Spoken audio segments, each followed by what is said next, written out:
नमस्कार। Programme 8 PM में एक बार फिर आपका स्वागत है और मैं हूं दर्शपाल गुप्ता। आज जनरल जोरावर सिंह उनका 183वां पुण्यतिथि थी। आज जम्मू में उन्हें श्रद्धांजलि भेंट की गई। उनका जो स्टैचू यहाँ पे लगा है जोरावर चौक में, वहाँ एक्स सर्विसमैन लीग ने जो है उन्हें श्रद्धांजलि अर्पित की। उनमें से general governor Singh Jamwal, brigadier Vijay Sagar Dhiman और कर्नल वीके शाही, ठाकुर गुलचैन सिंह और बहुत से लोग थे जिन्होंने श्रद्धा सुमन भेंट की और याद किया गया। इसके साथ साथ उनकी पड़पोती ने भी एक गुलशन ग्राउंड में एक प्रोग्राम रखा होता, वहां भी उन्हें श्रद्धांजलि दी गई। लोग उन्होंने याद किया, श्रद्धा से नमन किया और सबको पता चला कि किस तरह से उन्होंने जम्मू कश्मीर स्टेट को बचा के रखा था और कहाँ से कहाँ ले गए थे। आज जम्मू कश्मीर स्टेट कहाँ से कहाँ होती, यहाँ तक आज जाना मुश्किल है, बहुत मुश्किल है वहां पे जाना। किस तरह से उन्होंने वहां पे विजय प्राप्त की थी, इस बारे में ब्रिगेडियर विजय सागर दीमान और कर्नल वीके शाही ने भी कुछ कहा है, हम आपको सुनाते हैं। जोरावर सिंह एक मिसाल हैं और जिस तरह से उन्होंने देश की सीमाओं को बढ़ाया, ये हमारे पूरे प्राचीन इतिहास में है। महाभारत से लेकर आज तक एक ही योद्धा हुआ जिसने देश की सीमाओं को आगे ले जाकर देश के साइज को बड़ा किया। बड़े बड़े रक्षक हुए, हम रक्षा करते रहे, अपनी सीमाओं को संभालते रहे। सीमाओं को बढ़ाने का कार्य सिर्फ एक योद्धा ने किया है, जो है महान जनरल जोरावर सिंह। तो पहली बात तो ये याद रखनी चाहिए कि वो लोग जो इतिहास की जानकारी कम रखते हैं, वो कहते हैं देश तो एक डिफेंसिव देश रहा है, अगर ऑफेंसिव ऑपरेशन और बड़ी कठिन इलाकों में किए तो वो जनरल जोरावर सिंह ने की। दूसरी बात एक ये भी समझने वाली है कि वो इलाका तिब्बत तक, जहां पर आज भी जाना मुश्किल है, वो हाई एल्टीट्यूड बर्फ का इलाका जहां पहुंचना मुश्किल है, हम snow clothing, extra high altitude clothing लगा। हम एक स्पोर्ट्स के ऊपर किया था जिसपे 8 PM में भी आपसे बात की थी। उसको लेके जो मिनिस्टर सतीश शर्मा है, इस वक्त बहुत काम कर रहे हैं, उन्होंने भी एक फंक्शन पे, जहाँ पे संतोष ट्रॉफी जो फुटबॉल की एक फंक्शन था, उस पे जब उस प्रोग्राम के बारे में उनको पता चला और बातचीत हुई, तो उसके बारे में उन्होंने कहा कि हम बहुत सी फैसिलिटीज जो है स्पोर्ट्समैन को देने जा रहे हैं। पिछला जो भी ढांचा है उसे बदलने की कोशिश करेंगे और पूरी कोशिश करेंगे कि आने वाले दिनों में हमारे स्पोर्ट्स पर्सन्स को किसी किस्म की दिक्कत पेश न आए। उन्होंने क्या कहा, ये भी आपको सुनाते हैं। ऑनरेबल सीएम साहब के सुगामी साहब, आपकी वजह से हम पेरेंट्स के लिए मैंने कल अनाउंस किया, सुगामी साहब आपकी भी एक सैलरी हमें चाहिए है। मैं अपनी तनख्वाह में से उधर कॉफ़ी मशीन लगा रहा हूँ, तो ताकि सुबह आप कॉफ़ी एक कप पिए, ठीक है ना। इनकी सारी तनख्वाह में मंगाई नहीं जितने MLA ना। तो मैंने एक अहद किया था जब मुझे मिनिस्टर बनाया कि मैं अपनी तनख्वाह बांट दूँ। तो बनी है घट 1,70,000 बनी है, तो मैं 2-3 बंडी बैठा है तो पेंशन मैंने लेनी नहीं। अगर सेवा करने आओ तो सेवा करो, है ना। तो इसलिए स्पोर्ट्स का मंत्री बना हूँ मैं, ऐसा ही। I can not behave like a cabinet minister, like a politician, क्योंकि मैं एक हॉकी प्लेयर का बेटा हूँ। एक मेरे पिताजी 89 में फारूक साहब की सरकार में मंत्री थे, यूथ सर्विस स्पोर्ट्स। उस ज़माने में बड़ी नौकरियाँ लगाई उन्होंने। 2021 बंदा लाया इस्तीफा दे दिया करने में। तो इसलिए कोशिश करो मुझे मौका मिले ऐसे ही। इस्तीफा तो मैंने देना नहीं है, क्योंकि मैं बड़ा फेवरेट हूँ सुगामी साहब का, उमर साहब का। यहाँ पर सारे अच्छे अच्छे प्लेयर्स बैठे हुए हैं। मैं यही कहूँगा, अगर मैं 5 साल मिनिस्टर रहा स्पोर्ट्स, तो समझो आपके अच्छे दिन आ गए, ठीक है। तो मेरे लिए आप सब मिनिस्टर हैं, और संतोष ट्रॉफी के हवाले से मैं आप सबको मुबारकबाद दूंगा। बच्चों, आप खेलने वाले बनो, स्पॉन्सर्स मैंने ढूंढ के लाए, ठीक है। जहाँ से मर्जी लाऊँ, दिल्ली से लाऊँ, श्रीनगर से लाऊँ, 53 रिकग्नाइज स्पोर्ट्स।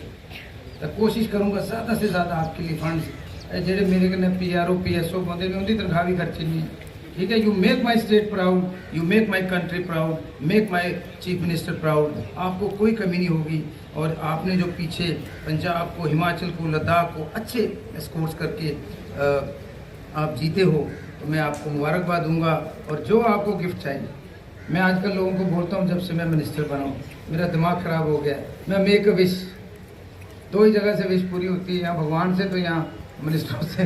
तो आपने जो आपको चाहिए, कमियाँ रही हैं स्पोर्ट्स में उसको दूर करेंगे। बहुत कमियाँ, मैं नहीं कहता, लेकिन अभी हमें 50-55 दिन हुए हैं हमारी नौकरी लगे हुए। नई सरकार है, 11 साल की कमियाँ हैं, बदतमीजियाँ हैं, और भी बड़ी चीज़ें हैं। मैं I can't say in front of the media. तो कोशिश करेंगे sports should be for sports person. इसमें कोई पॉलिटिक्स नहीं आने देना, ना कोई पॉलिटिकल लीडर्स को आने देना। जो भी मेंबर्स बने they should be from sports faculty. और हम कोशिश करेंगे कुछ स्टाइफन अपने बच्चों का, जैसे मैंने अपनी SRTC की बसेस में बोल दिया कि कोई किराया स्पोर्ट्समैन से नहीं लिया जाएगा। अभी तो कम है हमारी गाड़ियाँ, तो आने वाले दिनों में और भी ऐसे इक़्तिदाम जो भी होते हैं मेजर्स लिए जाएंगे। तो आपको best of luck, all the best. और आपने जीत कराना है जहाँ भी जा रहे हो आप सारे बच्चे, ठीक है। तो मेरे से आपने पार्टी लेनी है अलग से, जब आपको नहीं पता। लेकिन मैं बैटिंग करके भाग जाता था, बॉलिंग बैट्समैन आउट होता कि मिमी टोले लाए लें, पता है आपको। वरना बी लाइक सुगामी साहब, who is a wonderful sports person, Umar साहब जो बड़े शानदार। कल चीफ मिनिस्टर उमर अब्दुल्ला ने एक प्रोमिनेंट सिटीजन्स की मीटिंग बुलाई थी, जिसमें chamber of commerce and industry, वेरोस फेडरेशन और बहुत से जो प्रोमिनेंट सिटीजन से उनसे बातचीत की थी। उन्होंने कहा कि ऐसी ही मीटिंग हम जम्मू और कश्मीर में हर साल करते रहेंगे, लोगों से फीडबैक लेंगे, सरकार के कामकाज का जायजा लेंगे, क्या कैसा हो रहा है, क्या प्रॉब्लम आ रही है, कहीं आ रही है। ये बहुत अच्छी शुरुआत है, लेकिन सबसे बड़ी जो मुश्किलात इसमें आ रही है कि अभी तक चूंकि बिजनेस रूल जो है वो फाइनल नहीं हुए हैं, यहाँ पे इशू नहीं हुआ, उसे पता ही नहीं है चीफ मिनिस्टर और उसकी कैबिनेट के पास क्या पावर है, कितनी पावर है। लेकिन फिर भी एक अच्छी शुरुआत है। इसके साथ साथ उन्होंने कहा कि जम्मू में जो दरबार मूव की प्रथा है उसको फिर से शुरू किया जाएगा। इसको लेके एक बात बहुत जरूरी कहनी है कि इस वक्त जम्मू के अंदर जो ट्रैफिक की पोजीशन है वो आप देख ही रहे हैं, किस तरह से शाम को इंच इंच करके गाड़ी आगे चल रही है, बम्पर टू बम्पर गाड़ियां लगी होती हैं। दरबार मूव आने के बाद इस यहाँ पे और भी ट्रैफिक बहुत ज्यादा बढ़ जाएगी। क्या प्रशासन इस योग्य है, क्या ट्रैफिक डिपार्टमेंट इस तरह से इंतजाम कर सकेगा कि दरबार मूव अगर यहाँ पे होता है तो उस ट्रैफिक को कंट्रोल कर पाएगा? यहाँ के हालात को देखते हुए, यहाँ जो इस वक्त की पोजीशन है, यहाँ की कितनी गाड़ियों में बढ़ोतरी होगी, कितने लोगों का यहाँ आना होगा। दरबार मूव का आना ठीक है, यहाँ तक व्यापारियों का प्रश्न है, व्यापार के हिसाब से उनको लग रहा है कि व्यापार उनका बढ़ेगा, लेकिन शहर के अंदर ट्रैफिक कंट्रोल करना भी तो बहुत जरूरी है। इसके लिए कितने तैयार है ट्रैफिक डिपार्टमेंट, ये तो उन्हीं को पता होगा। लेकिन अगर कल को दरबार यहाँ आता है तो आने वाले दिनों ये ना हो कि फिर एक बार लोगों के दिलों में दिमाग में जाए या क्या हो गया, या दरबार आने से हम घर से बाहर ही नहीं निकल सकते, हमारी गाड़ी 1 इंच के बजाय आधा इंच भी आगे नहीं बढ़ रही है। तो इस बात को भी ट्रैफिक डिपार्टमेंट और प्रशासन को समझना पड़ेगा। तो आइए अब नजर डालते हैं आज के समाचारों पे। भारत पाकिस्तान अंतर्राष्ट्रीय सीमा के पास राजबाग थाना क्षेत्र में आती गांव लाहड़ी में खेतों से पाकिस्तानी गुब्बारा मिला है। पुलिस चौकी की टीम ने गुब्बारे को कब्जे में ले लिया। इस पर PIA यानी कि पाकिस्तान इंटरनेशनल एयरवेज अंकित है।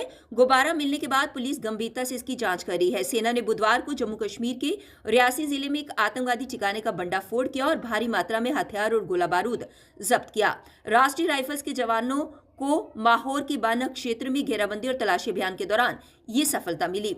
अधिकारियों के अनुसार ठिकाने से की गई बरामदगी में एक AK असॉल्ट राइफल, 400 से अधिक राउंड वाली इसकी 3 मैगजीन, 2 पिस्तौल, 14 राउंड वाली 2 मैगजीन और 4 हथगोले शामिल हैं। उन्होंने बताया कि इलाके में तलाशी अभियान जारी है। जम्मू कश्मीर के मुख्यमंत्री उमर अब्दुल्ला ने बुधवार को कहा कि जम्मू की विशेषता को कम नहीं होने दिया जाएगा और उनकी सरकार दरबार मूव को फिर से बहाल करेगी। दरबार मूव एक प्राचीन परंपरा थी जिसके तहत प्रशासन के गर्मी के मौसम में श्रीनगर और सर्दी के मौसम में जम्मू में 6-6 महीने काम करते थे।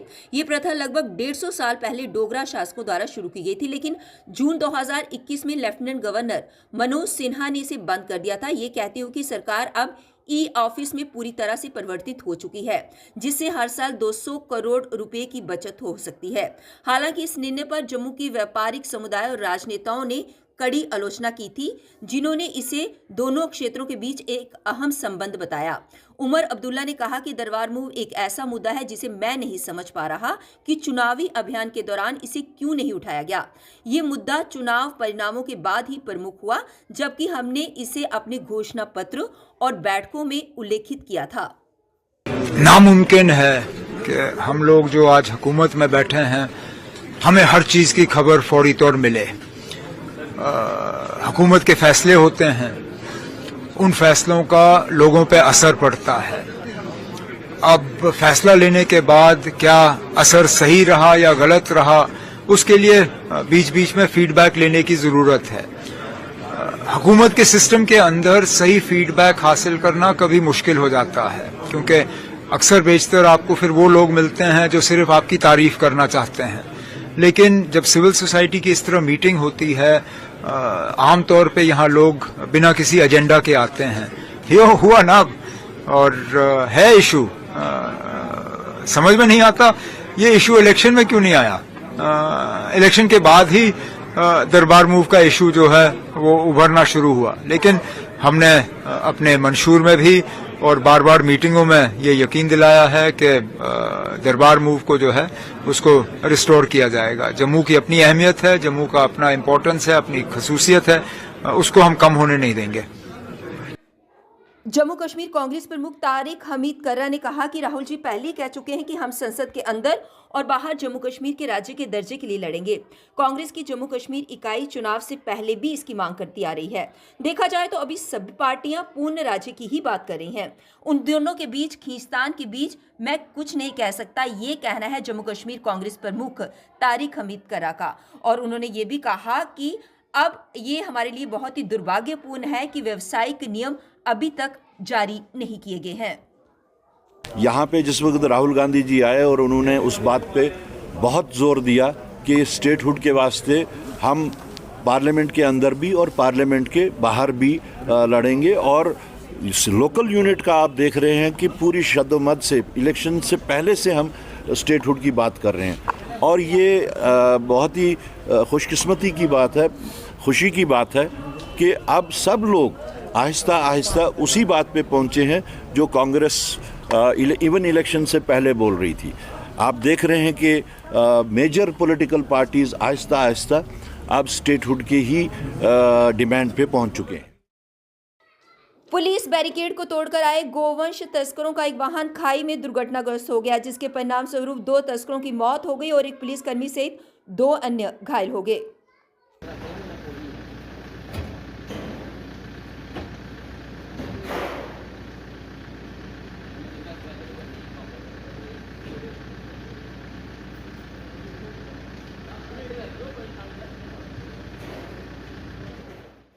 पुलिस ने गांव गठखाल अखनूर में बिहार निवासी मजदूर की हत्या का मामला सुलझा लिया है। पुलिस ने आरोपित को गिरफ्तार कर उससे पूछताछ की तो उसने अपना अपराध कबूल कर लिया।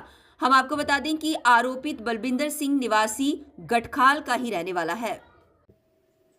कल 8 बजे फिर आपसे भेंट होगी, तब तक इजाजत दीजिए। नमस्कार।